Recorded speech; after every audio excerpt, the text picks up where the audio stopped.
রাজধানীর উত্তরায় সমন্বয়ক পরিচয়ে হার্বাল ওষুধ বিক্রেতাকে তুলে নিয়ে 10 কোটি টাকা মুক্তিপণ দাবির অভিযোগে দুইজনকে গ্রেপ্তার করেছে পুলিশ। উদ্ধার করা হয়েছে অপহৃতকে। বৃহস্পতিবার দুপুর 12টার দিকে রাজধানীর উত্তরার 5 নম্বর সেক্টরের বায়োটেক কর্পোরেশনের সমন্বয়ক পরিচয়ে হামলা চালায় একদল তরুণ। এ সময় ওই প্রতিষ্ঠানের ম্যানেজার রিয়াজুল ইসলামকে অপহরণ করে নিয়ে যায় তারা। মুক্তির জন্য দাবি করা হয় 10 কোটি টাকা। রাত 8টার দিকে পুলিশের অভিযানে গ্রেপ্তার করা হয় কাজী জুবায়ের ও আবির নামে দুই অপহরণকারীকে। উদ্ধার করা হয় অপহৃতকে। এ ঘটনায় উত্তরা পশ্চিম থানায় একটি মামলা করেছেন ভুক্তভোগী। এদিকে বৈষম্য বিরোধী ছাত্র আন্দোলনের পক্ষ থেকে জানানো হয় গ্রেপ্তারকৃতরা তাদের সাথে সম্পৃক্ত নয়।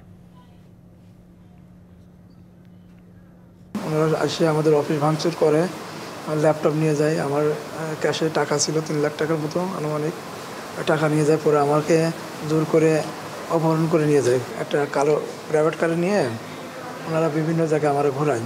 পরে আমার মেরে ফেলা হুমকি দেয়, 10 কোটি টাকা মুক্তিপণের জন্য বলে। কাজী জুবায়ের তার নেতৃত্বে একটি 10 থেকে 12 জন একটি টিম এখান থেকে তাকে উদ্ধার করে আটক করে 10 কোটি টাকা দাবি করে। আমরা রাত 8:30টার সময় অপহৃত ভিকটিমকে আটক করি। তার কাছে জানা যায় যে তাকে আহত করে, মারধর করে এবং টাকা দাবি করে। তারা কোনো কমিটিতে আছে এগুলো আমার কোনো জানা নাই, কারণ ছাত্ররা আসছিল, তারা বলছে যে না, আমাদের সাথে জুবায়ের নাই।